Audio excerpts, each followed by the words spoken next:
And I now invite Ms. Atishi Marlena, Councillor and Member of the Legislative Assembly, National Capital Territory of Delhi, India, ICLEI Vice President and Vice Chair of the United Nations Advisory Committee of Local Authorities on Environmental Action, to make a statement. Madam, you have the floor.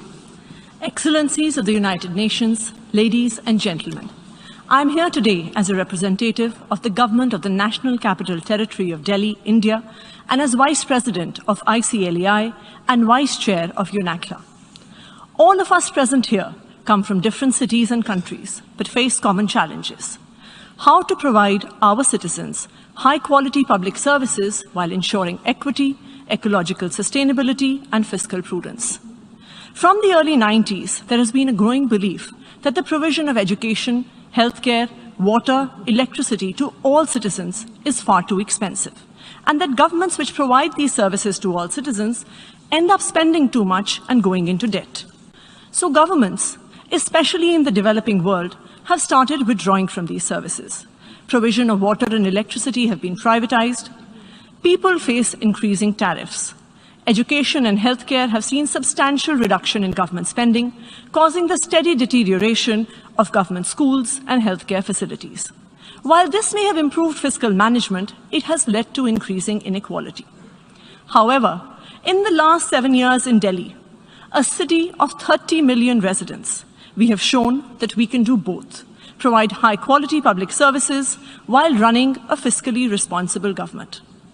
In 2015, a new party that was formed out of a nationwide anti-corruption movement came into power in Delhi, led by Chief Minister Mr. Arvind Kejriwal.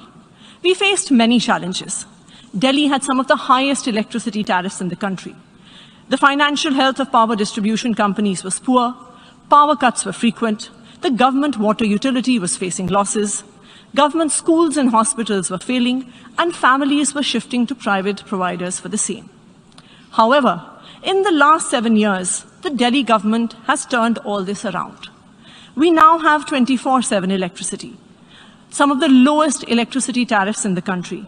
4 million households get a zero electricity bill. The financial health of power distribution companies has improved. More than 1,500 residential areas in the city of Delhi have got piped water supply for the first time. The water utility is no longer in the red. Government schools have been performing better than private schools for the last 5 years.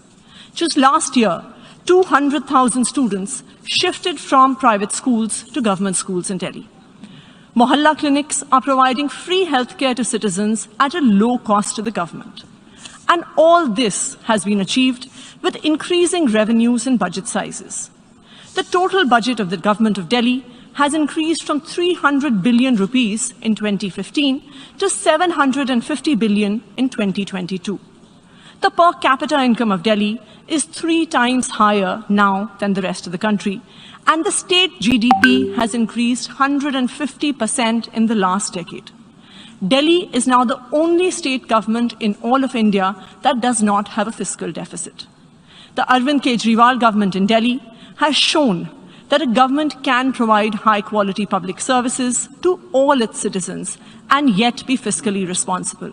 And it is these very public services that, in fact, lead to greater economic growth. Thank you.